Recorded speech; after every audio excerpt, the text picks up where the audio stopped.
Welcome to the She Found Motherhood podcast. Sean from Safe Seats Ottawa joins us today to talk all about infant car seats. She wants to give parents and caregivers exactly what she was desperate to find when she had her two boys. After having her first child, she quickly realized how challenging it was to find hands on help when it came to car seats. So she became the expert she needed. She joins us today and talks all about how to choose the right car seat for you, what the differences are between car seats and when one might be better than the other. And she reviews the common issues that come up in terms of not using car seats safely. Really excited to talk to Sean right after this quick reminder. Welcome to the She Found Motherhood podcast. We are doctors Sarah and Alicia, maternity physicians and moms who have been through it all. We want to empower you with knowledge so you can have the best pregnancy, birth, and postpartum experience you can. She Found Health and She Found Motherhood is meant for general medical information only. The content of this podcast is not intended to be a substitute for professional medical advice, diagnosis, or treatment. This information does not apply to every situation. If you have questions or if you've received different advice, please contact your healthcare provider. Always seek the advice of your physician or another qualified health provider with any questions you may have regarding a medical condition. The views expressed by She Found Health and She Found Motherhood and our guests are not representative of any of the institutions with which we are affiliated. Some of our podcast episodes are sponsored so that we can keep getting great info out there to you, our listeners. We only partner with companies that we truly believe in. Some of our links and suggestions may be affiliates, and we would appreciate you using them to help fund this important work. Now let's get to it. Sean, thank you so much for joining me today. I remember with my son, my eldest, about 9 years ago, trying to figure out what car seat to buy, how to buy, where to get it from. Can I get one from a friend? Do I need to buy new? How do I install it? There's just so much you need to know about car seats. And then we had a different car at that point, and we were thinking about buying a new one. I didn't know if that was applicable, and it was just such a challenge. And I had no idea that people like you existed in the world. And if I had, I would have jumped at the opportunity to have a discussion with you. So thank you so much for joining us today to talk about car seats in newborns. I don't know if you want to start off just telling us a little bit about yourself and what got you into this area of interest. Sure. Well, thank you so much for having me. My story's very similar to yours and probably most parents. I had my first child 10 years ago and I felt the exact same way, completely overwhelmed, had no idea what to do. And I was genuinely assuming that by the time I got to the hospital and had a baby, that surely someone there was going to show me what to do and help guide me out of the hospital. In my mind, I'm thinking they show you how to bathe your baby. So clearly they're going to show you how to transport your baby safely. And I was really shocked to that was not the case and that we were just handed a human and said, congratulations, and we're on our way. And it was a lot to take in. And I sourced out as much information as I could ahead of time, but it was hard to find information. It was really hard to streamline the information into what was correct, applicable, and what was Canadian, as I found that to be a challenge. A lot of American information out there that's pretty different from how we do things here, as I've learned. And so I was trying very hard to figure it out. And then ultimately, when I had my second, I just decided, okay, things are progressing, but nothing seems to be available still, even 4.5 years later. And I just ultimately decided, well, then I think it's time that I become the expert that I was looking for. And I became certified as a technician. And then after that, I just enjoyed it. I was able to work with parents and really help parents feel a little bit less stressed in what is a very stressful journey. And then I ultimately decided to become an instructor so that I could help train new technicians and really just to further my own experience, my own education. I just enjoyed the process. And I slowly also developed more services that I was able to offer by working with parents and seeing where there was a void in the marketplace in the area. And then also throughout the country of where I might be able to help serve parents in my community and elsewhere by just making things a little bit easier for them. Awesome. Thank you. So, why don't we start off about why do we care? Let's talk about why we use car seats. And I think we all know this, but let's just review kind of the information around why do we use car seats in the first place? Yeah, no, and it's a great question because I think we've all seen as parents now, we look back and we see how things were really different. And so sometimes it is hard to wrap your head around. I survived why I was sitting on my parents' lap and driving the Land Cruiser down the highway. I remember doing that as a child. And so surely it can't be as much of a big deal as we're making it out to be. But as the years have progressed, so too have the number of cars on the street. Cars are driving faster. There's more of them, and we are more educated now. When you know better, you do better. And so we now know that motor vehicle collisions are the leading cause of preventable death in children ages 1 through 9 in Canada. Basically, driving is the most dangerous thing that we do, and most of us do it on a daily basis with our children in the mix. And so, car seat safety is very important because when you're on the road, a lot of what's going to happen to you is unpredictable and unavoidable and uncontrollable. And I think for a lot of us, we want to feel in control as much as we can. And car seat safety is one of those areas where we truly can control everything about it. We can set ourselves up to be in the right position so that for all of those uncontrollable situations, if they were to arise, we've done everything to set ourselves up so that we end up in the best place possible. And for me, control is a big thing. I like to be able to control as much as I can. That's just part of my personality. And car seat safety is just, it's progressing. We're learning so much more. And we just need to give these little ones a chance. And we talk a lot about the day to day risks, but I think a lot of times we don't realize how dangerous driving truly is, and that we need to start small and start in your car, which will allow you to keep them safe as long as you possibly can in a controlled way. Yeah, and you sent me some stats on the reduction of fatal or deadly injuries using safety seats, right? So 71% reduction for infants under a year and about 50-ish Yeah. plus or minus for kids 1 to 8 years old if you're actually using safety seats. Yes. Yeah. The numbers are really staggering. And what we also know is that from clinics, from public health clinics, from surveys that we've done over the years, that approximately 90% of car seats are either installed or being used improperly. And so when we know that these car seats have such a huge impact on keeping our children safe, and then seeing those incredible statistics showing how much of our car seat knowledge is maybe not quite on par with where it needs to be as a whole, it's really something that we need to work towards, and work on educating parents so that they can feel a little bit more confident in their day-to-day life. I know a big part of what I discover is that there's a lot of shame and a lot of concern for being shamed in the parenting community. We worry that if we reach out for help, it's a sign of weakness, and it really should be a sign of strength. It's hard to put it into perspective sometimes. We're very eager to, if we have aches and pains, we go to find the doctor that we need to find. We find that expert who's going to help us. And for some reason, we are nervous doing that when it comes to car seats. And car seats are life saving devices. And because they come out of the car and they attach to strollers and they are used in everyday life, I think sometimes we simplify what they actually do overall. And we don't really realize that it's not as simple as just putting it in the car and you should be able to do it. It's not always that simple. And I always tell parents a car seat is a life saving device, but it can only protect your child if it's used properly every single time. And it's a bit disturbing to me that it's so hard to use it properly. 90% is a huge number of people who are incorrectly using their Yeah. car seat. And I have no doubt I was in that number. Yeah, that's wild. So I'm glad people like you exist to help Yeah. support us until the regulations get with it and make things easier to use properly. Yeah. You're completely right. They are huge numbers, and it is very concerning to see, but you're completely right as well that it's a bit frustrating that they are as difficult to use as they are.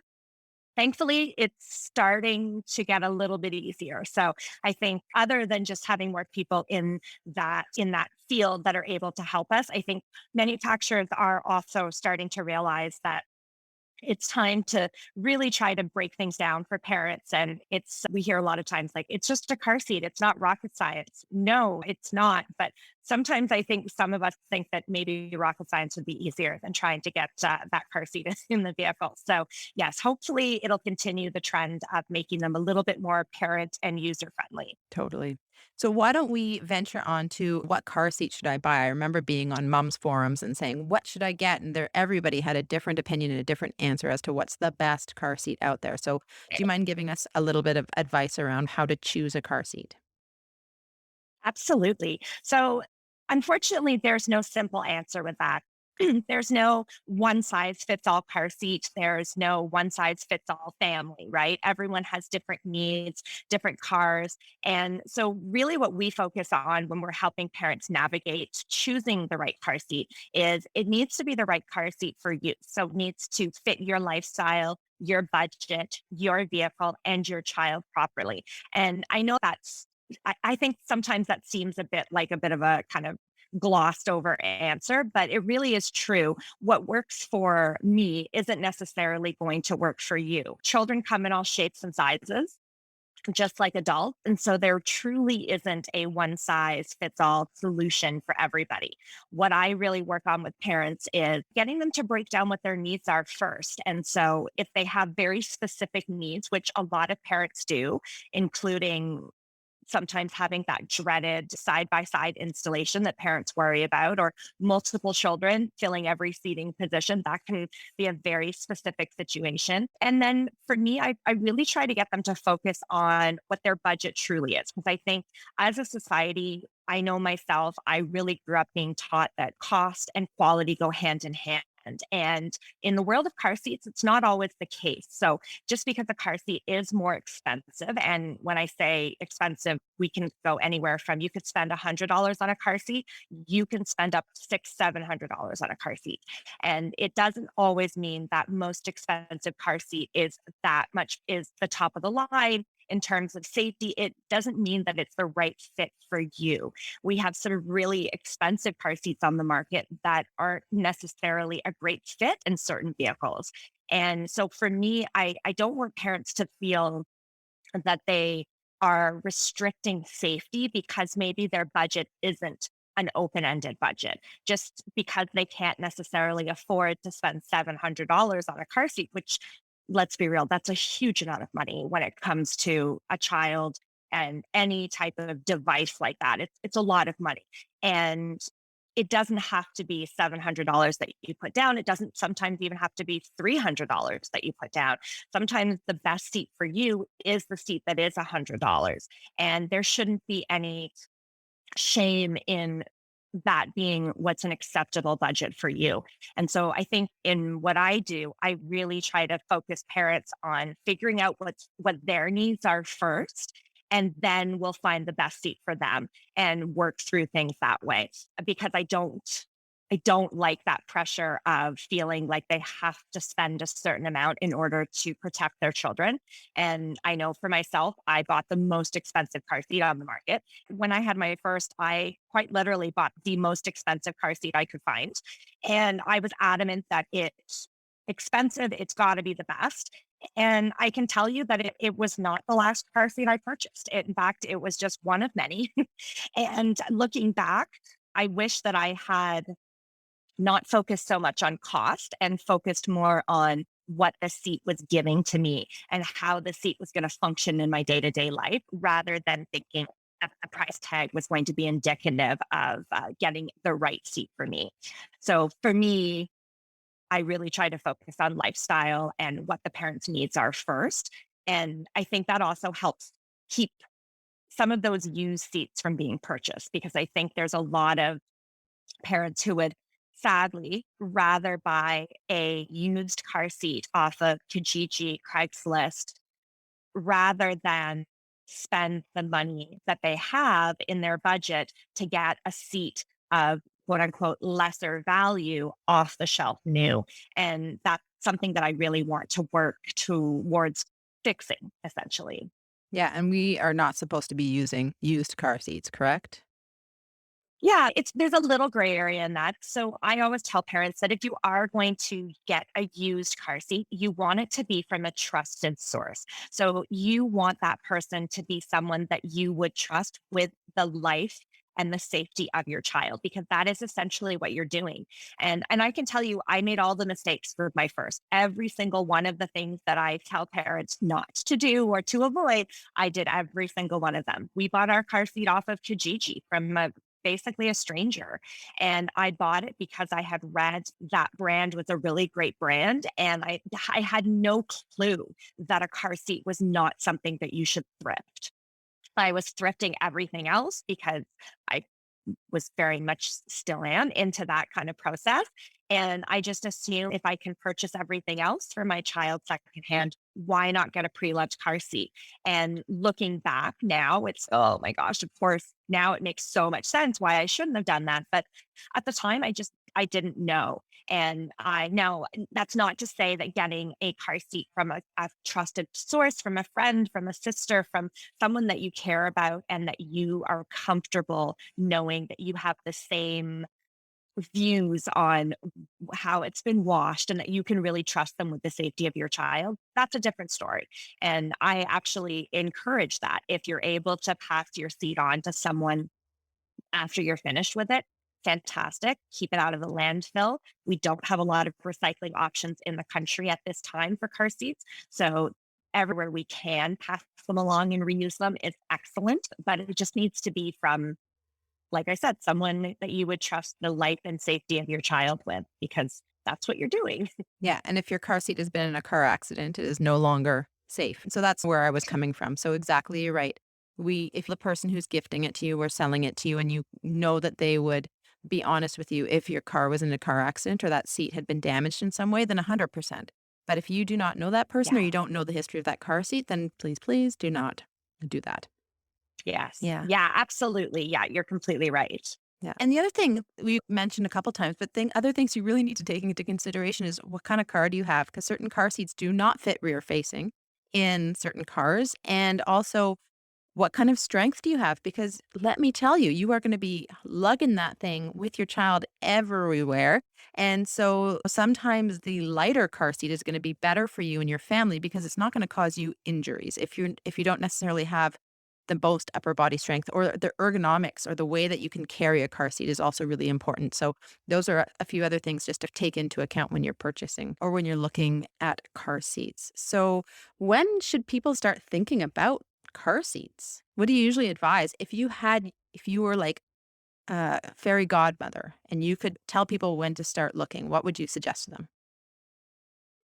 So the sooner the better. If you can, when baby's on the way, that should be a good starting point and starting to line up your options, at least reaching out, doing the research. I always encourage parents to do preliminary research on their own because they're going to be able to get some of that information on their own, figure things out, and just maybe even narrow things down a little bit.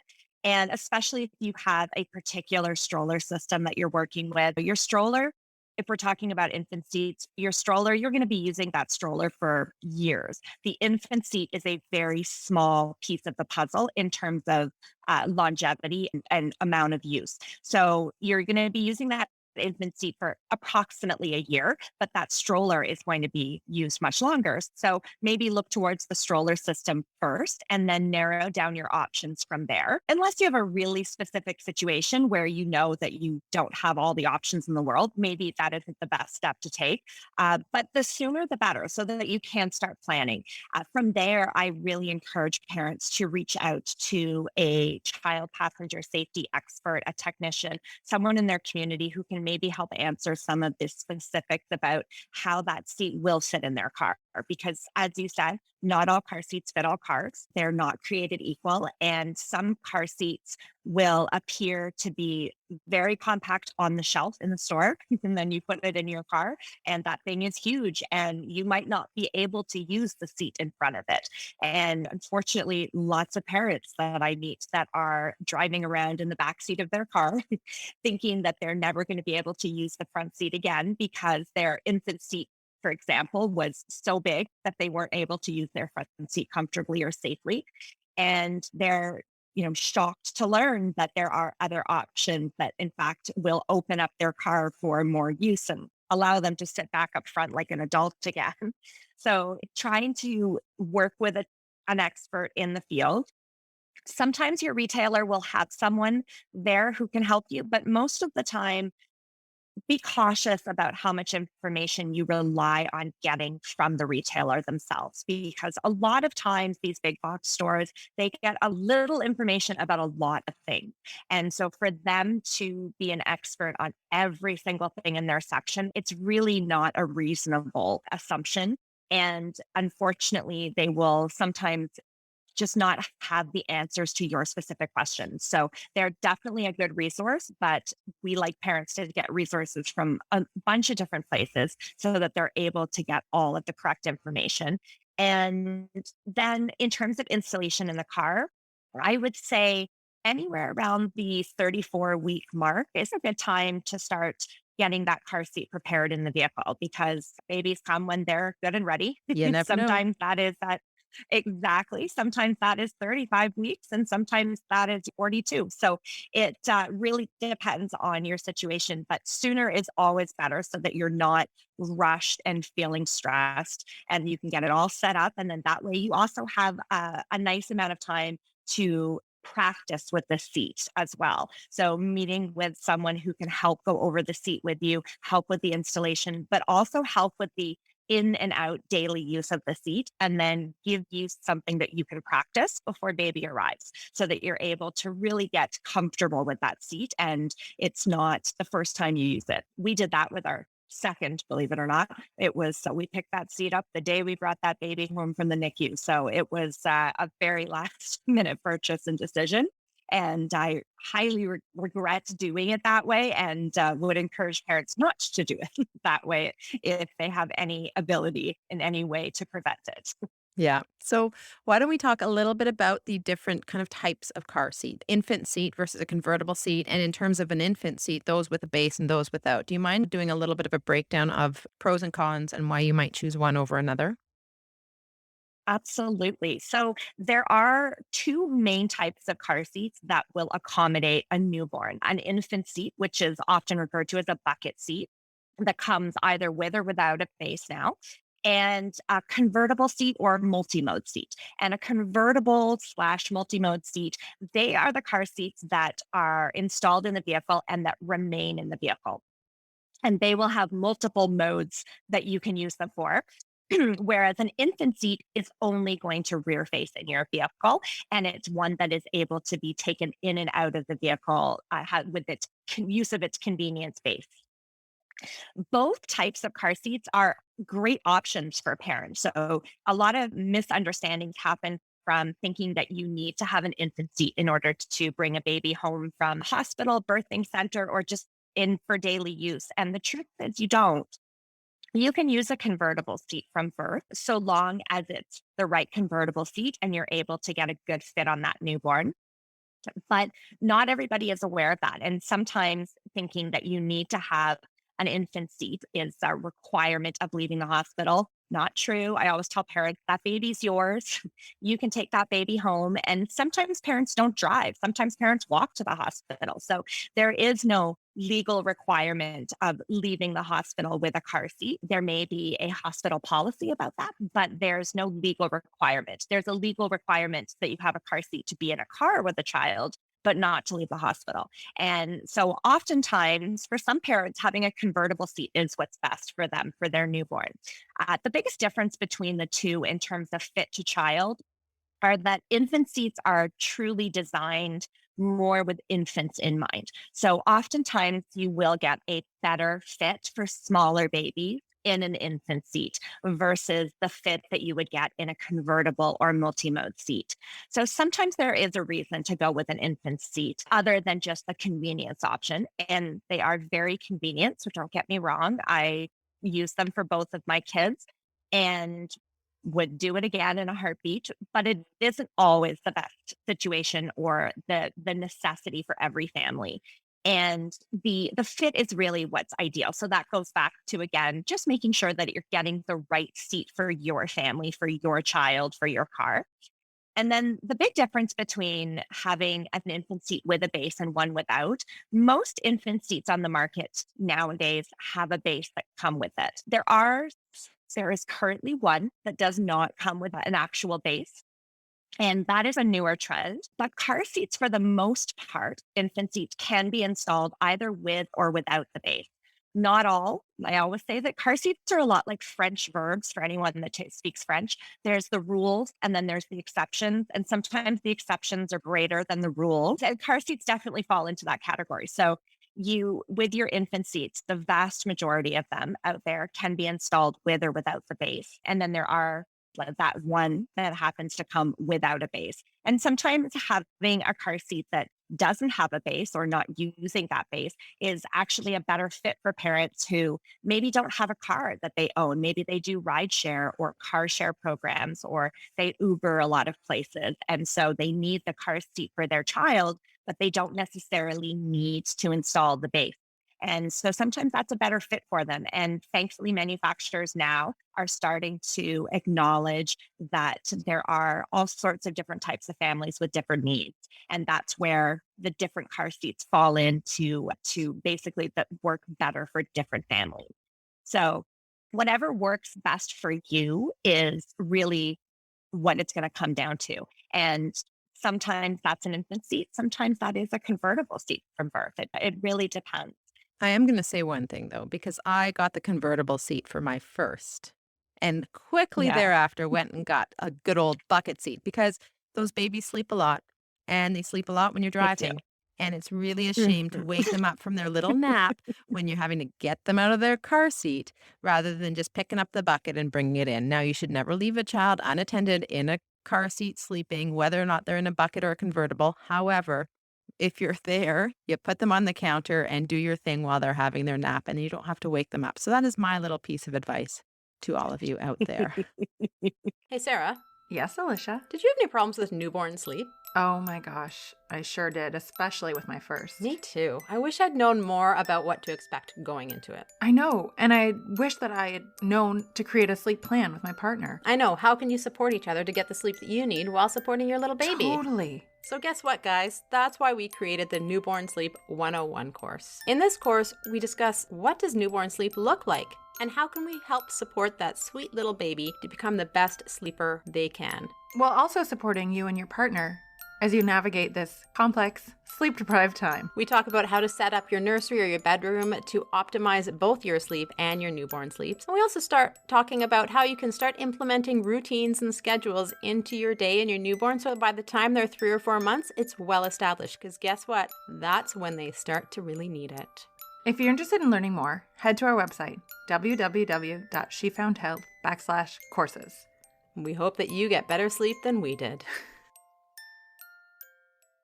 Why don't we go on to, I'm sure I will have, why don't you let us know a little bit about why are we doing rear facing? So for children more than under the age of 1, but for the purpose of this podcast, we're talking about those infant car seats. So tell our listeners why children must be rear facing. So you're completely right. Car seats, rear facing as we know it, is the safest way for children to travel. Truly, it's the safest way for anybody to travel in a vehicle. Unfortunately, as a driver, it's a little hard to drive when you're rear facing. So that's out of the equation, but it definitely is the safest way to travel. And part of the reason for that is basically how the seat is going to move and how your child's going to move within the seat.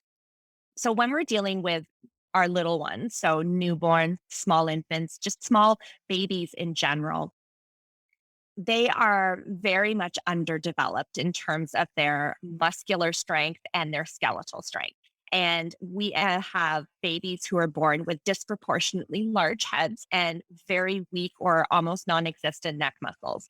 And so we need to protect those little bodies until they're capable of protecting themselves a little bit better in terms of protecting their airway, but also for their bodies to be stronger so that they're better equipped to withstand the forces that come in a forward facing position in a car. And so when you're rear facing, the beauty of rear facing is that it really acts as a cocoon around your child. That seat is designed to rotate downwards and absorb the initial impact, and then cocooning your child move throughout the entire phase of the crash so that your child is essentially just along for the ride within the seat. The seat is absorbing all of the impact so that your child doesn't have to. It I like to compare it to turtle in a turtle shell. So the turtle shell is your car seat, and that shell is designed to protect your baby. And if you are not able to have that shell around you, you're definitely going to have much greater forces on the body. And the baby, in general, small children, they just are not capable of withstanding those crash forces. So we now focus on rear facing as long as possible. We used to talk a lot about that kind of that magic age of 2. And we're really trying to steer parents away from an age milestone as and more towards development.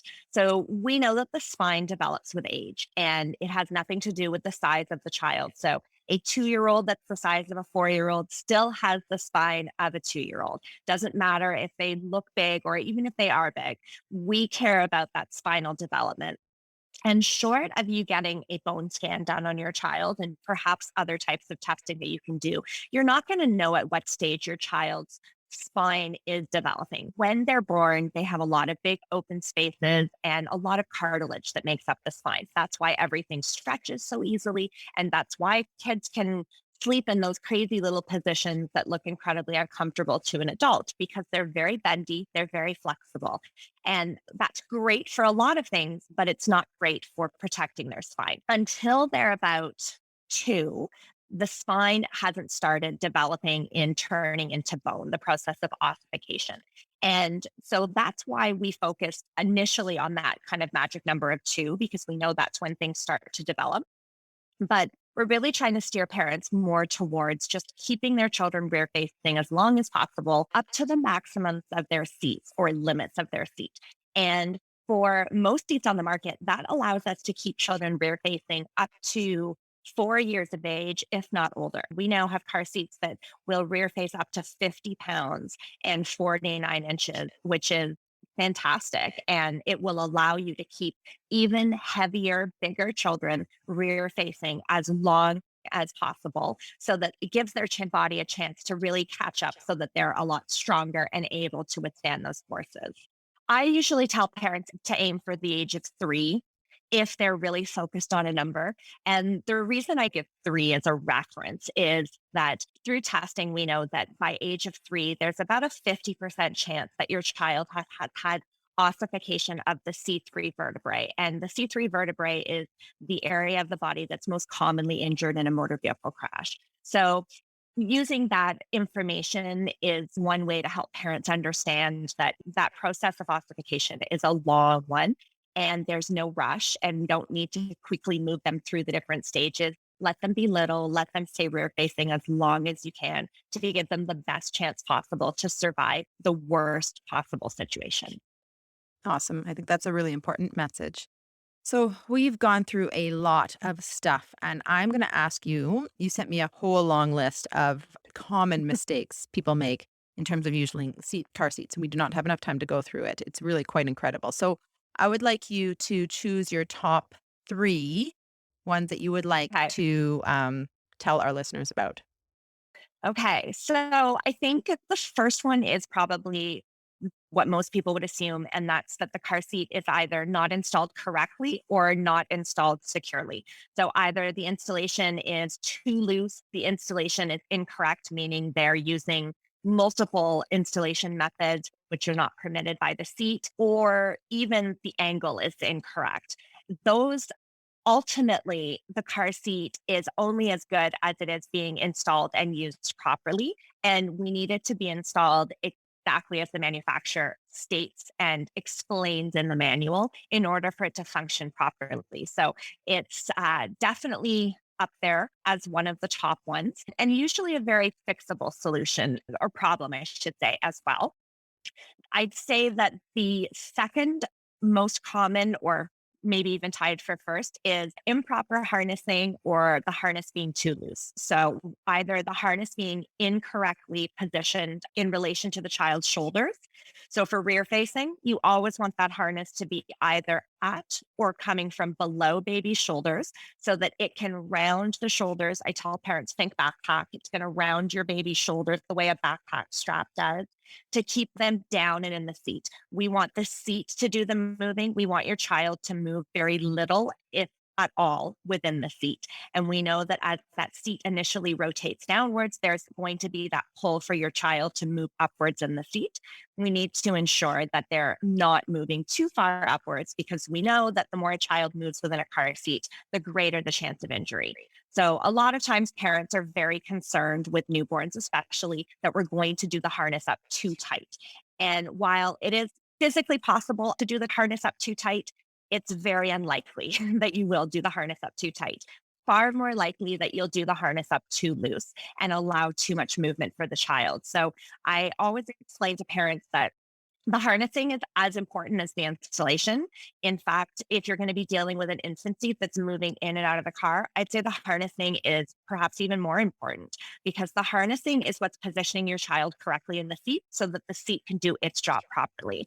And the harnessing is also for newborns, especially important because it's holding their position so that it protects their airway because babies cannot protect their airway independently. And if the harness is too loose, they're going to slide forward and round out their spine so that they go from a nice straight position into more of a rounded position, which is going to put them in what we refer to as chin to chest position, which increases the risk of positional asphyxiation, a really fancy word for that airway being blocked. So the harness's job is to hold your child in the proper breathing position so that they're safe until such a time, especially that they're able to protect their airway independently. So the harnessing needs to be snug. Chest clip needs to be at armpit height so that the harness can do its job. And the harness needs to be adjusted as your child grows. And oftentimes that gets missed as well. It gets moved up too soon, maybe, or just forgotten about in general. So the harness is definitely an important one. Even if you're just going around the corner, even if you're just going down the street, we know that most collisions happen just around the corner. And so it doesn't matter. Anytime you're in the vehicle, baby needs to be harnessed in as if they were going for a long ride. And then that same goes for the infant car seats. I tell parents, whenever baby's riding in that car seat, even if you're not getting in the car, that harness needs to be done up snug to pass the pinch test as if you were about to get in the vehicle. A good little pro tip that I give some parents as well in terms of like, when should I be adjusting the harness? If they've gone up a shoe size, it's probably time to also check their harness height, especially when they get a little bit older, because sometimes it creeps up on you a little bit. Odds are if they've gone through a growth spurt and they've changed shoe sizes, they probably need to change harness sizes as well. I love that tip. So we've talked about installing it properly. We've talked about harnessing properly. I'm going to choose the number 3 because I grew up in Ottawa and I know how cold it gets there. And here in Victoria, less of an issue. But a lot of our parents or new parents to be we're coming into a cold weather season and it's really hard to know how to keep them warm in the car while keeping them safe. So I'm going to choose your number 3 as not appropriately dressing your children or not using the proper warm weather gear with your infants in their car seat. And I know you have an amazing blog post on this, and we'll link that below that has all kinds of great tips and great products that are safe. But why don't you go through a little bit about that for us, please? Yeah. So yes, you're completely right. I think a lot of times we overthink winter a little bit, as especially as first time parents. We worry about kids being too cold in the car seat, and that often leads to us bundling them up. I know with my first, my mom told me that the way to dress your kids is that they should be wearing one layer more than you're wearing.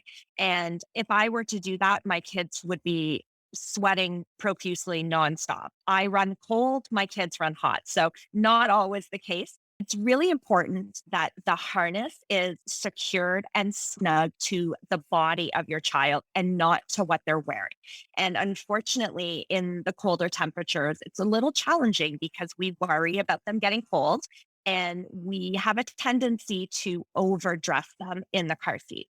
And this goes through all stages of being in the vehicle. So even for parents and adults as the driver and passenger, we should not be wearing bulky clothing in the car in the winter. We should have the seatbelt or harness needs to always be snug to our body. So in terms of finding a tire that's winter safe and that's going to keep them warm, but also keep them safe in the car seat, it's really important that it's thin, compressible layers. So, ideally, anywhere between 2 to 4 thin, compressible layers is ideal for wearing, dressing your child for the car seat. Things like fleece are excellent, cotton, things that are single layer garments. So, we want to avoid items that have multiple layers built into them because what happens is that air tends to get trapped between the layers. So you're going to end up doing up the harness and in for a good analogy that I like to use, or I guess a visual, is if you take a plastic bag and you fill that with air and you push down on it, that air is going to escape slowly from the plastic bag and it's going to trickle out. It's not going to come out right away. If you tie that bag up, it's going to trickle out slowly. And the same thing happens when you put your child in bulky winter gear in the vehicle. That air gets trapped between the layers of their garment. The harness gets tightened and it slowly starts to push out the air. And then it continues to push out the air as you're traveling. So, what will happen is you'll leave the house, the harness will feel snug and secure to your child. But by the time you get to your destination, you're going to find that the harness is completely loose. And that's because more air has escaped as you're driving along. And so, we want parents to really focus on keeping that harness snug to the body. If you're worried about them getting cold, you can put blankets over top of the harness once it's secured. You can get all sorts of great, nice warm blankets. There are now, thankfully, a lot of really fantastic garments and attire in the market that you can find that will keep your child warm, but also is thin enough that it's going to keep them safe. So we've come a long way in the past 10 years. I can tell you it was a lot harder, and you can probably attest to this as well. 10 years ago, it was a lot harder to find winter gear that was thin enough that it passed the car seat safety test. But now we have a lot more options out there. And really simply done, it's just a matter of dressing your child in layers, securing the harness, and then a blanket over top of the harness is the most cost effective and the easiest way to do it so that you're keeping them nice and safe, but also warm. Amazing advice. Wow, that's a lot. Thank you, Sean, for chatting about all of that. We chatted a little bit about you and why you got into the work that you did. We talked about why we care so much. What are the stats around car seats? How to choose a car seat. And this is when like a child passenger safety technician or a CPST kind of certified person is really helpful around your specific needs, your child's needs, your car needs, perhaps. And then we chatted a little bit about the different types of car seats and your top 3 tips on things that we as parents may not recognize we are doing incorrectly, and why it would also be really helpful, I would imagine, to have a child passenger safety technician kind of do the actual work with you to show you how to do things properly. Where can people find you, Sean, if they want to learn a little bit more? And also, we'll post it all in our notes, but where can they find that amazing blog post you did on kind of winter clothing in children? Thank you. So safeseatsottawa.com is my website. And on there, there's a blog. It's called The More You Know. And the very first blog post up there is the winter safety one. It has a nice outline in there of exactly how to check to see whether or not what you purchased is in fact winter safe or winter car seat safe. And I also include in there a bunch of links to garments that I have either tried personally with my children, tried out in testing, or that I am comfortable recommending in general. And I do update those links every year. And that's kind of an ongoing process right now, just because manufacturers are slowly still rolling out their winter gear. All of the links in there will be updated as soon as I have all of the updated current information. And any questions, you guys can always reach out as well. I always encourage parents, that list is not exhaustive, obviously. So if there's something that you're unsure about, you can reach out and send a link to me, and I'm happy to take a look and see if that's something that maybe I should include in my list, or if it's something that maybe there's a better option out there that will address your needs, but be a little bit on the safer side as well.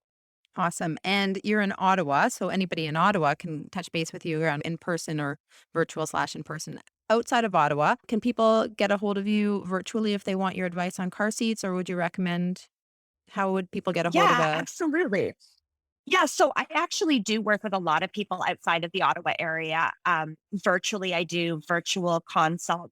And one of the services that I do with a lot of parents across the country is helping them choose the right car seat for them. So that's something that I can do. Even though I'm not necessarily in your car with you, I can absolutely guide you and provide you with a list of my top recommendations for seats that will work for each person. So basically, fill your needs. And then if you're looking for in-person help in somewhere in across the country and you're unsure, you can always go to the Child Passenger Safety Association of Canada website. And I can send you that link as well. And there is, of course, a find a tech link right on that main page there that will allow you to type in your postal code and allow you to kind of track who's near you if you're looking for that in-person support. Now, I know these days virtual is definitely a great option. Sometimes parents still really appreciate the in person quality. That's amazing. Thank you so much. And thank you for an amazing amount of information. You obviously are very passionate about this subject, and you obviously have a huge amount of knowledge within it. So I appreciate you coming on today and chatting with us. Thank you so much. I really appreciate you guys having me, and it's been wonderful. So I'm always happy to share. Thank you so much for having me. Thanks for listening. Make sure to check out our website at www.shefoundhealth.ca and to sign up for our community for weekly bump blasts. Make sure to check us out on Instagram or Facebook at she.found.motherhood and head on over to your favorite podcast app and leave a review and a 5-star rating. If you enjoyed this podcast, take a pic of yourself listening to it and share it on social. Make sure to tag us on it so we know to keep making them.